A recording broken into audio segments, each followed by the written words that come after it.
Hi, everybody. Welcome to the, I think, seventh or eighth of our AI Thoughts uh, talk series. We've covered a lot of ground in the past. We have covered not just an introduction to AI, but we've covered detailed discussions around Gen AI itself and AI ops. We've talked about AI standards. We've talked about responsible AI development, and you can get all of this from our aithoughts.org YouTube channels. All the recordings are available out there. Today, we are fortunate to have Nikhil Malhotra. Nikhil is the Chief Innovation Officer at Tech Mahindra, where he, as one of his duties, and correct me if I'm wrong there, Nikhil, runs Makers Lab, which is the center of innovation within Tech Mahindra. Uh, Okay, perfect. Uh, as a part of that, I think I saw a LinkedIn post sometime last year where there was a challenge that was thrown to build an LLM from grounds up, and I think Nikhil and his team put their hands up and said, "Let's build that LLM for India." I think it was a great story. Then it got a lot of press coverage, and Nikhil can enlighten us on that journey that he's been on of building an LLM grounds up and an LLM for India.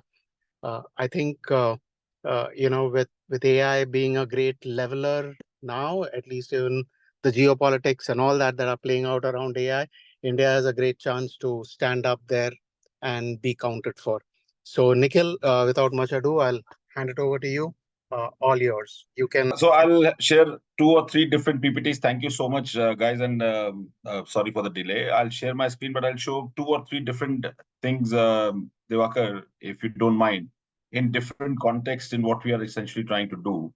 And of course, this is a journey of our own LLM, which is Indus. We call it Project Indus, but it's also a journey of how do you make AI much more sustainable? Because AI, and Ravi sir and I have discussed multitudes of times. One is, of course, the problem with AI that um, it is in a way it's not responsible, right? So there's a lot of problems with AI. But other things with the AI is that it is also not sustainable at the moment with the kind of mechanisms that we are using, with the kind of compute and the carbon that we're pushing in.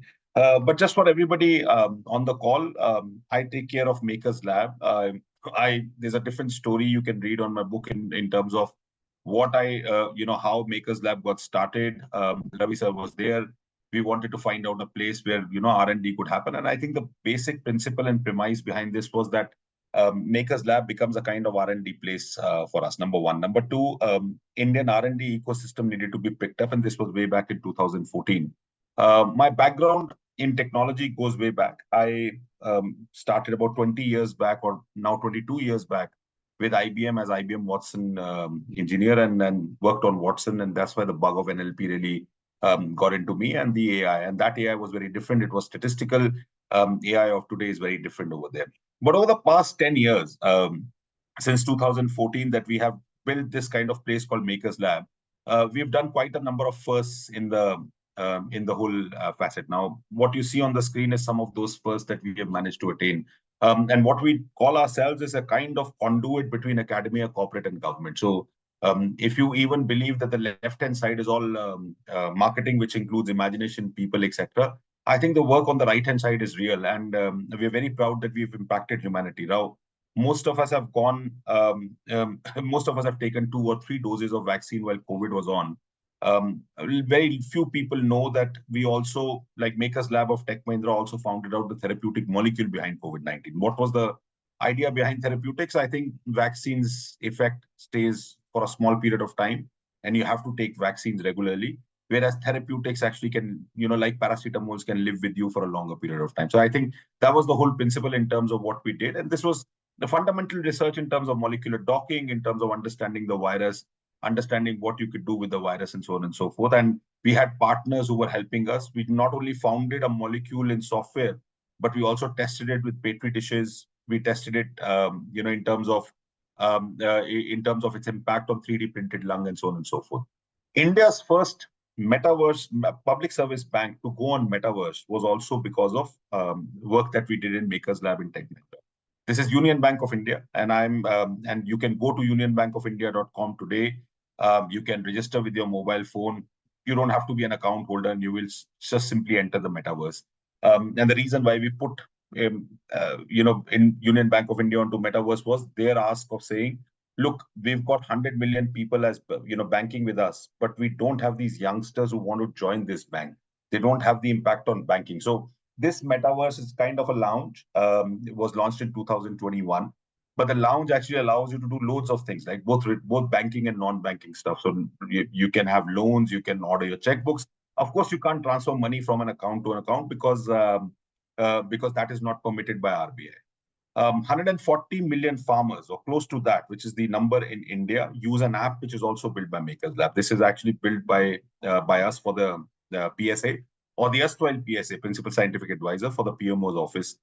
This is called Atmanirbhar Krishi, and the app was probably the first of its kind, which gave the farmers in 12 languages the ability to understand weather conditions, find soil conditions. It's the only app which has got soil card or health card. It gives you vegetation index as well.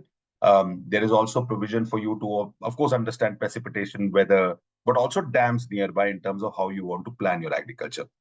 Bharat Markup Language, I'll come later down the line.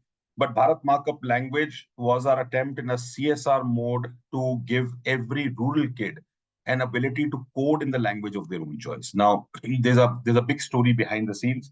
I was also part of the Atal Incubation Center, mentoring these young students. And they do kind of a program every year. Now, one of those programs, these 4 kids came to us in, from a very remote corner called Chhattisgarh. And these kids used to walk 45 kilometers to and fro to get education.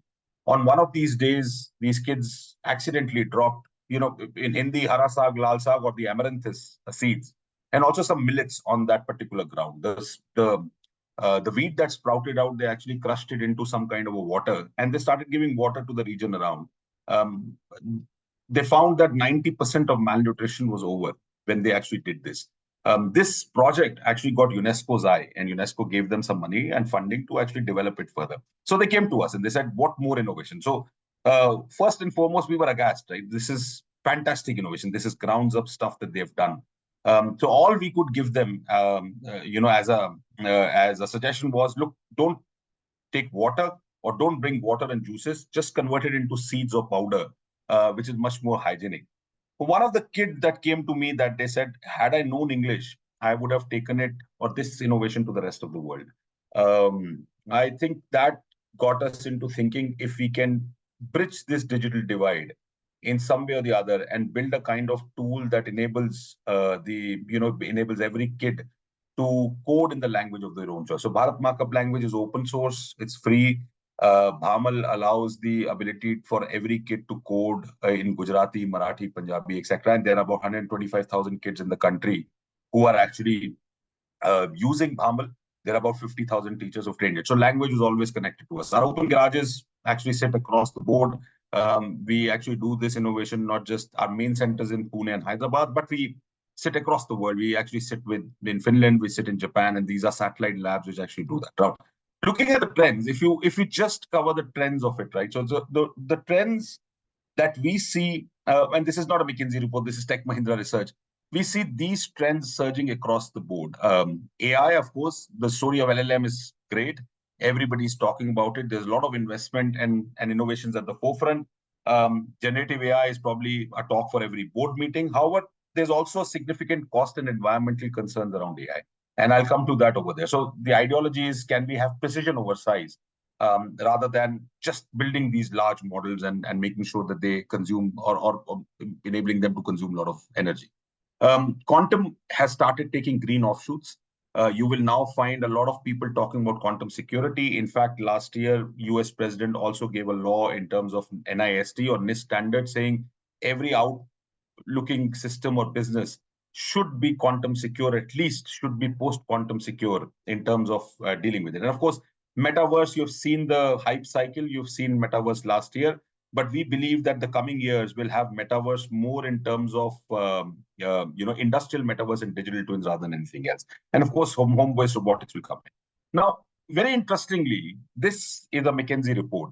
And what you notice over here is some staggering takeaways, right? So training an AI model, uh, let's assume a large language model itself, will consume or will spew out 57 times more carbon dioxide than an air travel from New York to San Francisco. In fact, what ChatGPT and some of the others are doing, it's a great step for Gen AI and AI.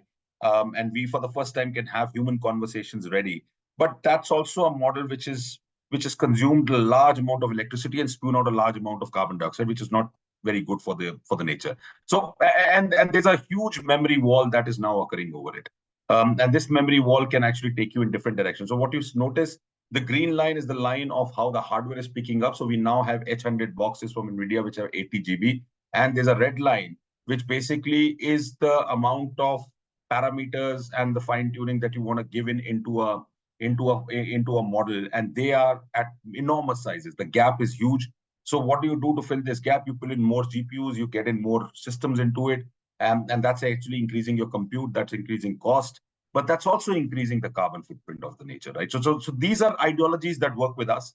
And the reason why we do it while we are doing work for commerce or for any other customer and company, and the work that we are actually trying to do as research, we just need to balance this as a Goldilocks spot in terms of what we actually bring in, right? And then this is huge idea. So our approach around AI generally is around these four corners. We think that sustainable engineering will really take a part, and we should apply techniques of compression, we should apply techniques of quantization, we should apply loads of techniques to make the model better. We also have our own OEM approach where we are working with the NVIDIAs and and other OEMs of the world, where they're actually trying to look at how we pull up some of these things and put them on the stack and work with them in terms of having less compute power. Again, there are IPs, but there's also quantum inspirations that we are taking in. And there we are connected with companies like Zapata.ai and Multiverse Computing. Now, what is quantum inspiration? There's no quantum computing over here. We're using quantum-inspired systems like tensor networks. That's a technique to distill the model. It actually helps reduce the size of a big neural network. And when you reduce the size of a neural network, keeping the accuracy and precision the same, you have great advantage. You can reduce the amount of compute, you can reduce the amount of training and the inference time, and it thus can be helpful for nature. Now, coming back to the Indus project, I think Ravi sir and Divakar already told you that this actually came to our lap. We didn't raise our hands, Divakar, by the way. We were made to raise the hand, right? So I know I was part culprit over here, and my ex-CEO CP was involved. And most of you know the story. Sam Altman was here last year, and he said, "Look, we've made this model in $100 million.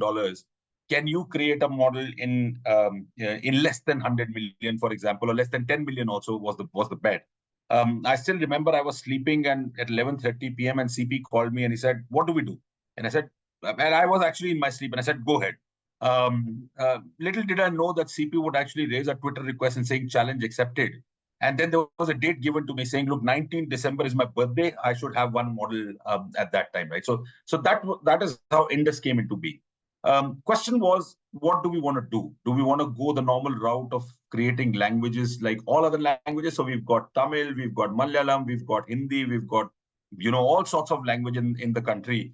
Do we want to repeat that effect and take those languages and build an LLM? And what should this LLM do? So we thought that once we do this, this is going to be a kind of foundational model for all of India. It's a platform that has, of course, data, but it's also a platform that brings in every persona from every place into one go, right? So you could be a housewife, you could be an IT professional, you could be a doctor. You should be able to either do something on the model as conversation, or use this model to build more models around it, which you can fine tune it. And that was the real vision in which we started off. And of course, motivation was many. Most of the models of the world actually have large amount of tokens of English, German, French, Spanish, but languages like our languages, Indian languages, are very, very underrepresented. Number one. Number two, all of you know, I think there's a slight bit of a challenge over here. Apologies for the mistake. There are 24 mother tongues in this country, and 11645 official dialects recognized in the country. However, if you go deeper into this country, there are 19,200 undetected dialects. When I say undetected, some of them are also on the verge of extinction. So they are in the ELP graph, so which we say as extinct language system. And they are variations of the same language that is spoken up. So if you have Hindi, there are variations of Hindi. If you've got Tamil, there's variations of Tamil. If you speak Malayalam, there's variations of Malayalam. And these are local dialects that have evolved. And the challenge with these dialects is that these dialects have some of the words are so unique that even the person like me speaking Hindi would not be able to understand the dialect, some of these dialects over there. So that was really the premise on which we started this. And also on the premise that 10 to 20% of this country just speaks English. So first things first was, what are the number of dialects? And we thought, which mother tongue should we choose? The obvious choice was, of course, most of us know Hindi, but also that Hindi is spoken by 615 million people all across the world. That number is bigger than the people who consider English as their first language or native language. So Hindi was an obvious choice. Number one, how many different ways is Hindi spoken? And we went around finding out what those ways were. So these are the dialects that we identified in Hindi. Some of you can actually understand some of these dialects. When I looked at that list, some of these are absolutely new for me as well. Things like Angika and Bihar is a very separate connotation of Hindi. Of course, the local ones like Maithili, like Bhojpuri, like Awadhi, these people have come to know. Dogri is quite common. But some others like Panch Pargania, like Dhundari, like Marwadi are so different in their own way. And I can give you a sentence in Hindi, and pardon me if somebody doesn't understand Hindi. A single sentence saying, "Pichle hafte maine ye film dekhi." That's a very clean Hindi sentence and people understand it. In some formats of Marwadi or Rajasthani, people would say, "Larla hafte maine ye film dekhi." Now, Larla as a word is nowhere in the token.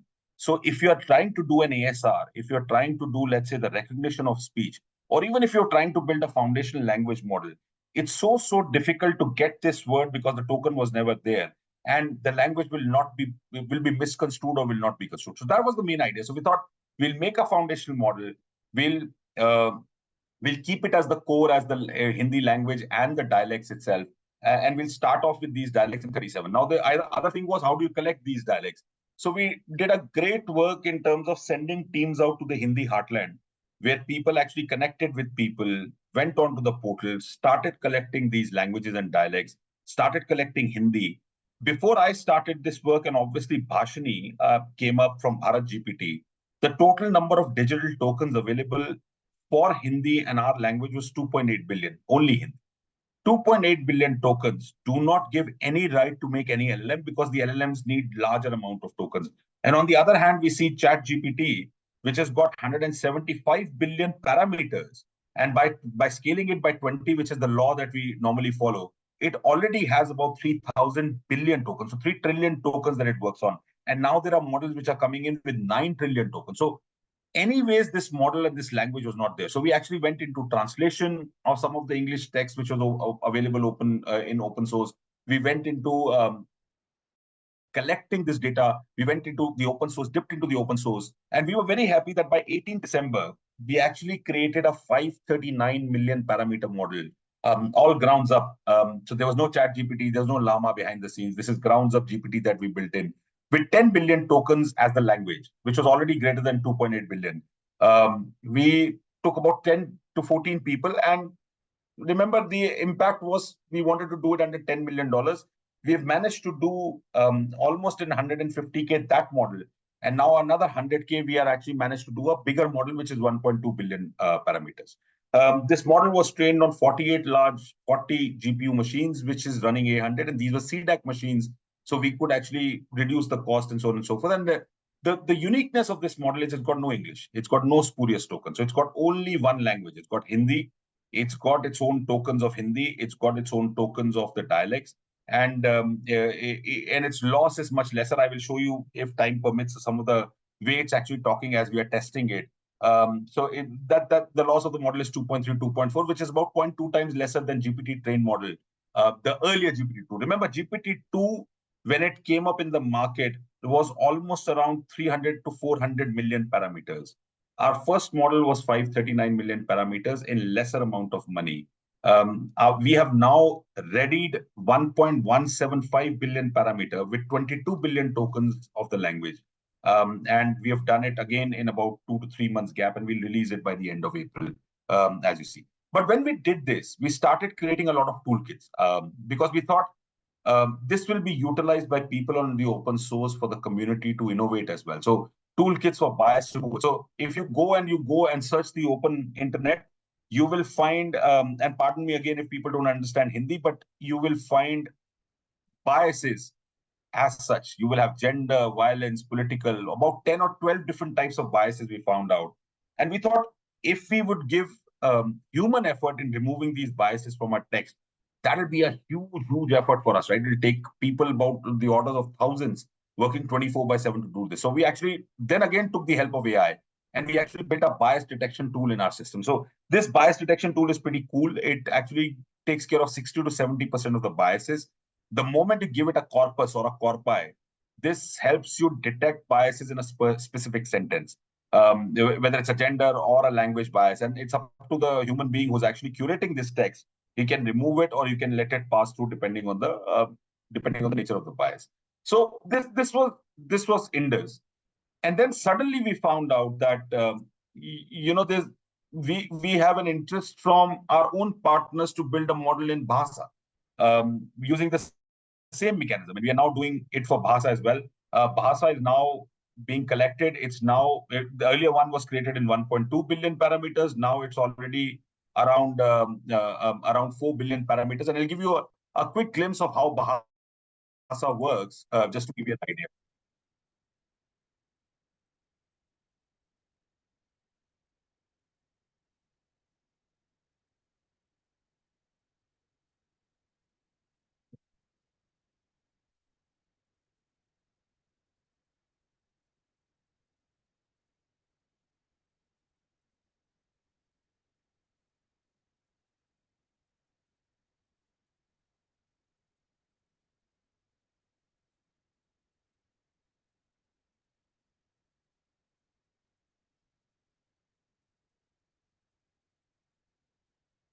Hopefully get the idea. This is pre-trained model with a slight bit of with a little bit of fine tuning, which is called zero shot or maybe slightly instruct tuned kind of model. It works really well.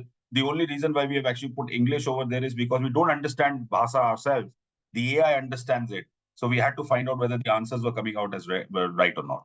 So this was the second concept that we are now building. And so we're building two models. One's for India, one's for the world, in terms of basically foundational models. Now, let's go to the next slide. Now, where does this entanglement start and stop, right? So I've already told you that these are things that we've been doing. I've already told you that our vision is to actually create this.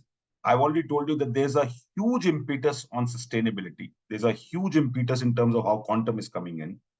Training these AI models is actually very, very expensive in terms of what we're doing. So our POV that we showed you was, of course, applying these compression techniques, making sure that they are small language models, building our own language-based models, have agentic workflows to so on and so forth. Right? These are areas. We are also. I'll just skip through some. The reason why we are doing this is also to ensure and tell that, look, the biggest bang for the buck for Gen AI will come in the region of India and will be through foundational models. While English has been taken care of, while there are certain other Latin languages which are taken care of, there is a story of LLM that still resides in India and also places like India, Southeast Asia, and so on and so forth. And these are things that we're doing. And this was the whole idea. It got quite covered up quite well in terms of what we're doing, right? So the other thing that we're doing, and there's a paper last week on the left-hand side, what you see is single bit LLMs. What this Microsoft team and research team has done, it's actually taken away the entire floating point numbers of the matrix and converted it into ternary numbers of -1, 0, and 1. And they found out that the LLMs still work well. So we are already seeing the era of large language models or bits of large language models are getting over. It's going down slowly. We are trying to figure out smaller LLMs, which we call as small language models. And we are also trying, and our research is on this single bit LLM in terms of what it can do. And on the right hand side, I told you we are also taking inspiration from quantum computing where we are using techniques of tensor networks. And tensor networks was largely a technique used in physics, but now we are actually using this technique in terms of building our own models better. This is researching on the edge of the edge. Now, I would not name the companies, but this is work that we're trying to do on quantum. The first problem that we're trying to solve on top is actually a problem of enhancing imagery for adverse weather conditions. So when you're, the captain's landing on the tarmac and there's adverse weather, how do we make sure that we generate imagery for the pilot to ensure that they can see when they can't really physically see? So how does AI enhance this, or how does quantum enhance this? There is a mechanism in AI called GANs. GANs tend to work pretty well, but they don't take care of all the feature sets. So we have now gone into quantum systems, and we are trying to use quantum GANs to actually do this. There's some other work which is going on in security in Australia, where we are actually trying to look at, while quantum security gives you security around data which is at rest, what about data when it's in motion, right? So data sharing when it happens, can we design quantum resistant technologies? Can we design countermeasures for adversarial AI? Can we work in conjunction with our customers to do this? This is another work that we are trying to do on the quantum plane as well.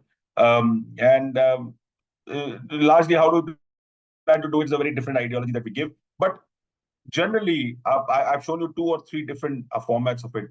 Generally, what we are trying to do is making sure that AI itself becomes sustainable. And we have a research which I think Ravi sir knows about.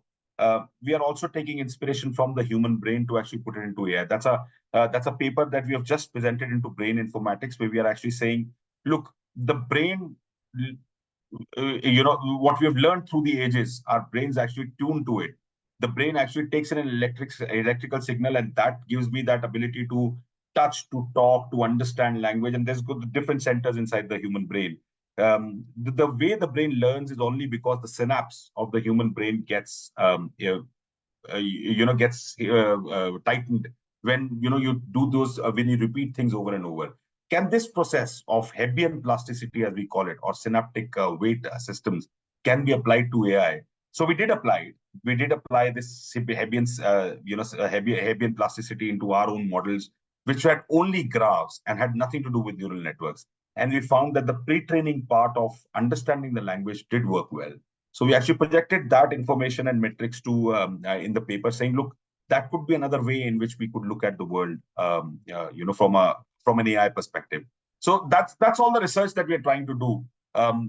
Making sure that we build grounds up LLM, making sure that we serve India, but also making sure that we are in tune with the world in terms of the research and in terms of the cutting edge that we're trying to. So I'll hand it over back to Diwakar to you. But any questions, more than happy to answer. Hey, hi, Nikhil. Thanks. That was an excellent overview. I think I'll leave the floor open. I do have a few questions, but let me leave the floor open to folks that probably want to get ahead. And before I get ahead of myself, let me leave the floor open to the others. Okay.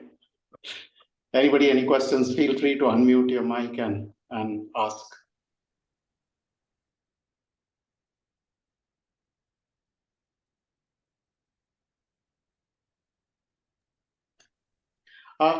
Okay, so let me go then. Nikhil,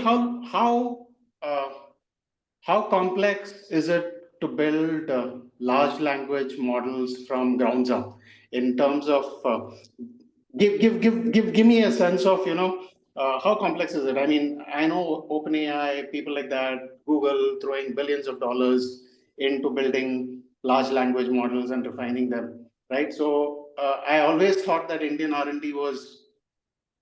always lagged in R&D, right?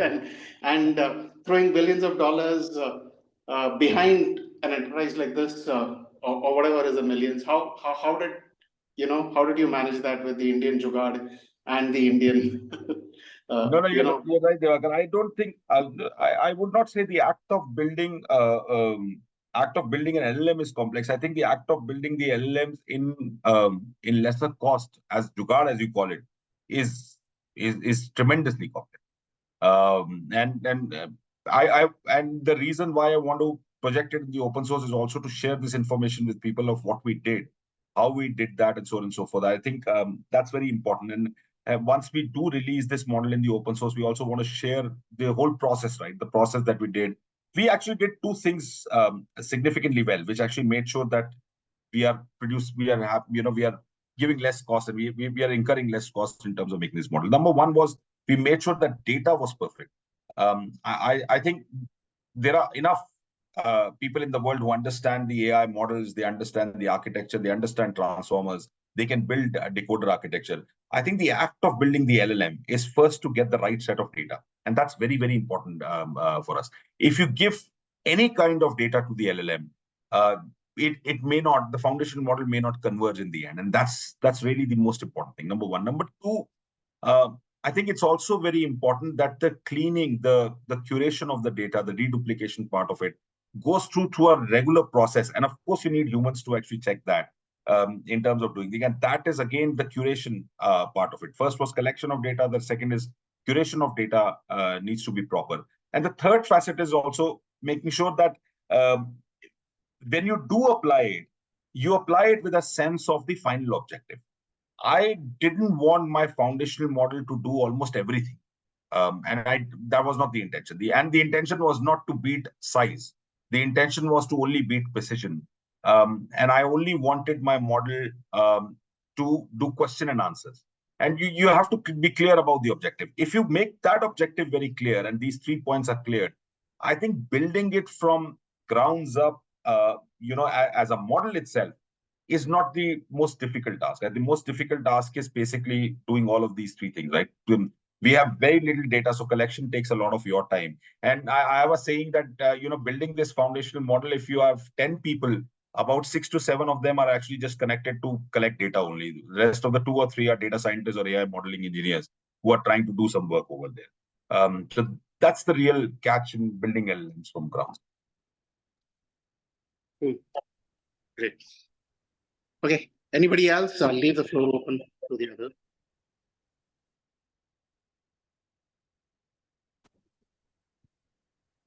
Hello, sir. I have a question. So Yes.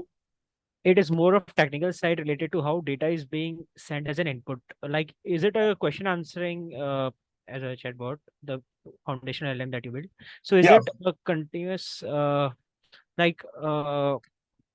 what kind of data is being sent? Like how responses are being collected and how it is being represented and sent to the LLM in our case? So the good part is that when you pre-train the system, right? So pre-training is basically the initial part for the LLM. The pre-training part, you can have any sort of data.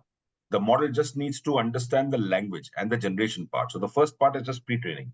So data can be collected in various formats, but there's no stream of data that you have to pass it into the LLM. You have to store the data, and storing the data, there are different ways, right? You can store it in cloud container. You can store it, in premise if you have enough memory, and then memory is reasonably affordable at today's times. The good part is also the next part is pre-training. So pre-training basically means that the model understands how to generate the next token in the language, the probability of generating the next token. So that is something which needs to go through the first process, which takes a little bit of time, which takes, depending on the size of the model and the parameters that you've chosen, the model may take somewhere between 5 days to even a month to get trained. Since our model, our initial model was 539, and this model is now 1.2 billion parameters, we took about 6 to 7 days to train this model. Now, why did we take 6 to 7 days? We were using a secondary machine of GPU, which was 40 GB, and these were A100s. We would have used the topmost cadre of DJX, which is given like the H100s with 80 GB. We would have probably done it in smaller amount of time, at least half the time. So that's the second parameter. So you have to decide when do you want to, how much time would it take to employ on a GPU, how much time would it take? Once the pre-training happens, you then train this model to actually go into instruct tuning. So instruct tuning means basically giving them, now the model knows the language. So pre-trained models are pretty good. They have the understanding of the language. They then go through the secondary part where you actually have to instruct tune them. So instruct tuning really means is I can give them the question and the answer, and the model will understand the question and the answer and will reply back, right? So over a period of time, when you've got significant amount of data of this instruction tuning, the model gets tuned, and when you give a question, it will give the answer. The phase next to it is called setting up the reward model for the model. And that is basically telling, look, if you give this answer, you're wrong. If you give this answer, it's right. It's kind of telling the child saying, look, this is not the answer, this is the answer. The next phase then goes into RLHF, depending on how big the model is, or DDP. And that is what makes the foundation model. Now, foundation models can occur in various stages, right? So what we are going to release is single fine-tuned model or instruct tune. It still has to go through the process of reward, which people can do. And there are millions of them, right? There's Mistral, there's GPT-2 was instruct-tuned as well. So there are a large number of instruct-tuned models which are available. They're still foundation models. You can make them do any kind of downstream task. Now, when I mean by downstream task is, my objective was to make sure that the model runs Q&A on the downstream. Your objective could be, I can do fill in the blanks, or I can do summarization. So you have to now start training the model, this foundation model, giving them some samples of what you want the model to do in the end. And that really makes foundation model so unique. So that's the process in terms of what we do, Rishi. Okay, sure, sir. One more question, another question that I have. So you mentioned about the impact on sustainability and environment, like how quantum, I'm still not clear, like tensor networks you mentioned about. You'll have to go and read it out of what tensor networks is. So tensor networks is a technique which was used in solid state physics, but the ideology of tensor networks is it distills the networks. It takes the network. So what is your network? Your network is basically nodes of a graph. Can I reduce these nodes by using some technique? That is what tensor networks does. It helps you reduce the technique. This is very similar to tensor parallelism. This is very similar to, it's similar, but it's not the same. It's similar to what we do in terms of sequence parallelism and so on and so forth. But tensor networks apply this technique, and you say you have got a big tensor. When I say tensor, everything in a neural network is a tensor. It's more than three-dimensional matrix that you're dealing with. Can I scrunch the matrix down? And if I can scrunch the matrix down, I have less compute available. Yeah. Okay. Yeah. And how quantum bits or qubits? There are no qubits over here. I told you this is not quantum computing. This is quantum inspiration applied to classical systems. Okay. Yeah, sure. Thank you, sir. Nikhil, there was a question on the chat by Krishnan Subramaniam. Yes, sir. What challenges do you foresee with so much of computing power that is needed to run these models? What are the future trends in this area, and what research is being done? There is NVIDIA, the GPUs, AMD, etc. coming in. So what do you see as that future? No, I think it's a fantastic question. I think this is something that we grapple with almost every day. I think this trend is going to rise up for a certain period of time. You are seeing people ordering GPUs left, right, and center. Everybody wants to create a GPU farm now, and they want to have GPUs in their midst, right? Because that's the real currency. But India has probably one of the best opportunities to now put up research. There are hundreds of examples. Research in terms of making transformers better. So transformers are the be-all, end-all of all of this era of AI, which has actually gotten into GPUs. I think we had supervised learning and we had classification systems, but they did not consume as much GPU as Gen AI or LLMs or use of transformers is doing. And if I go into the maths, you would find out that there are millions of matrices and matrix operations which are being done when you actually just make the model 1.12 billion. So if I take 1.12 billion parameter of my model in a large data center, distributed data center of GPU machines, where one node means 8 GPUs connected together, 1.12 barely got loaded onto it with the kind of data that I had. That's the amount of matrix that comes into calculation. If I slightly increase the size to 5 billion parameters, this 5 billion parameters does not fit into one node. It at least needs 2 to 3 nodes or maybe more to even pick up and distribute the data so that I can take the memory up and pick this up, right? So it's a real problem, right? In terms of doing this, making sure that it also, you save cost and so on and so forth. So great research. There's a lot of research that is happening to change the architecture of the transformer. And India can lead that part in terms of changing the architecture of the transformer. So does the transformer need to go through all of those steps that it has to in the whole architecture of AI? Second research is, can alternative mechanisms or alternative techniques and architectures can be used to create AI in probably a similar way? So there's a lot of research going on in terms of symbolism.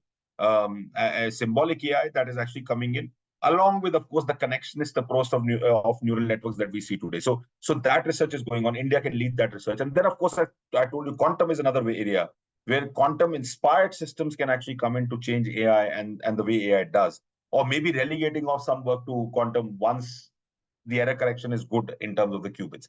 So these three portions, if India can lead it, and we've got the data, we've got brains, if we can lead through, the world's very different. So we'll be able to do a lot more. But until that happens, you will see this trend of increasing GPUs, putting more money into GPUs and hardware and so on. Thanks, Nikhil. Nikhil, the other question that I had, right? I mean, the largely. Sorry, there was somebody by the name of Thanatos V who was actually raised his hand. Sorry, okay. Sorry, I can say I'm sorry. Hi, Nikhil. Thank you. And most of my questions I have covered with for Diwakar and Rishabh, but I wanted to share my journey so you might have more insights which can help. Me and my team, we are building a Telugu large language model, and till date we have collected up to 25 million tokens, and we are training the model from past 7 days. And it's only a 7 days, and it's and the text generate is kind of repetitive. We started with fine tuning on already built models. We got gibberish, and then we used BP tokenizer to build a tokenizer for our Telugu language, and that kind of work. And right now we are model training. So we are doing all this process with almost zero cost on our gaming laptops and basic laptops. Fantastic. Kudos to you, Thanatos. Round of applause. So I think that's the way to go. And I think you came. Everybody has their own journey to come to circle back. We knew that because we were not training on, let's say, somebody else's known system or known LLM, we knew that we had to build a tokenizer from scratch, right? So there cannot be any other way. So our Hindi tokenizer was built from scratch and grounds up, and that was, of course, the PPE or word embedding and sentence embedding that normally happens. But once we had the tokenizer, we also made sure that the data that we collect is not all crap, right? So because there's enough crap on the open source to collect data, there's a process that we did to filter the data down. And if we did filter that data down, it actually went into a mode where I collected about 200 GB of data, and the final data that I had was only 22 or 86 GB. Sorry, it got reduced by about more than half in terms of. But I think you're on the right path, and if you can do almost zero value, that's fantastic. The only thing is, once these models, if you've now gotten 22 billion tokens, you're already reached the 1.1 billion mark as per Chinchilla law. You can make it lower as well. But as you keep on increasing, I think there's a little bit of cost attached. Not much, but there's a little bit of cost attached. And I think it'll be really, really good to see a Telugu LLM over there. So what are we thinking is use Google Cloud free credits given to train our models. Fantastic. And do you have any other insights to speed up our process? That's what I wanted to ask. That we can take it offline in terms of what you're trying to do. But I think, Google Cloud is good as credit, but I think that credits may not serve you the purpose of when you put them onto pre-training systems. If you want to make sure that you don't create gibberish out of it, the pre-training has to happen in the right way. So you make sure that you at least spend a little bit of money in terms of getting these GPU clusters. And these GPU clusters, if you go to a cloud provider, yes, they can be expensive. But if you we found out in CDAC, CDAC was economical for us, at least in the Indian currency mode. So we actually tried on the CDAC system that they have open GPU nodes available. So they could give us that, and then we trained them. So think about that, because at the end of the day, you will train the model, but the model may not converge, and you may get repetitions in terms of what you. Yeah, thank you, Nikhil. Thank you so much. Anybody else? Any question? Yeah, I had one question. So, Nikhil, did you check whether there were pre-existing models that you could make use of? Since you mentioned that you had to build everything grounds up, so were there pre-existing? I can always use pre-existing models. There are pre-existing models available for every language. There is a pre-existing model available for Hindi. You can, of course, one is Bharat GPT that they did, and Hanuman and whatever, and they did almost similar did it in a similar way where we did it. But then there are models available in Llama. Llama actually does take care of a little bit of Hindi. ChatGPT obviously is there, which takes care of Hindi. There's a slight bit of a challenge with them, right? They don't take care of dialects. When they don't take care of dialects, their base and their heart is English. And as a result of that, large amount of language tokens has been placed on top of it for other language. So they miss out certain context. I'm sorry, this is just early purview. I'm not sure whether, please don't share this, but this is our test. If I can share the screen, Divakar, yeah? If you can just not record and share and whatever, I can just share with you, sir. Thanks.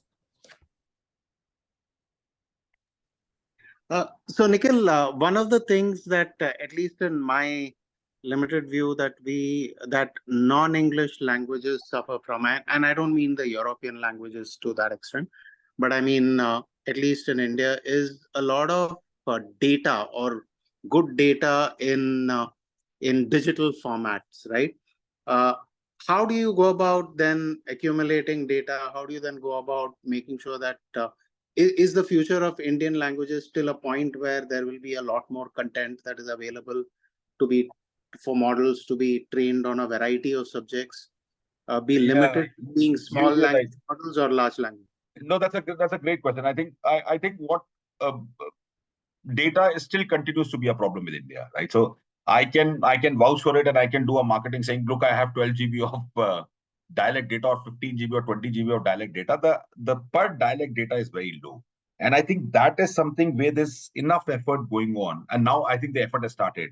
The National AI Mission really wants to solve this from Indian perspective. They want to bring back all of that work that we are doing, the kind of data that we have collected in terms of a collaborative effort to bring one data source. I think that's essentially needed in India. From a domain perspective, I'm not really worried about that, Divakar, because once a model is foundationally tuned in the dialect or the language that you may call it, training it in a in a domain hardly requires about 500 to 1,000 samples of the same data, right? Whatever you want to train as a downstream task. If you give that the approach of, apply the approaches of less is more, but making sure the data is correct, you are largely done. It's the foundation that really needs large amount of data for it to gather language. Perfect. Thanks, Nikhil. Appreciate it. I think we are at top of the hour. Any more questions from anybody? Yeah, just wanted. This is Ravi. I think. In fact, I wrote a blog about the small language model, and I said 1.2 billion is not small; it's medium. Yeah. And we really need language models which are more in the 1 to 10 billion parameters. I'm really happy to see that you are building models of that range, and then able to answer, able to solve the problem. And then that you have obviously beaten if you look at ISRO, they'll say that for every basically $100 like NASA spends, ISRO spends $1. And it looks like OpenAI,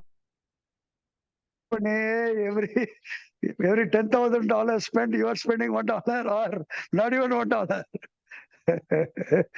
And so the kind of thing is, I think that just dumping everything on the internet, every available document in the world, obviously that is one approach which is the Western approach.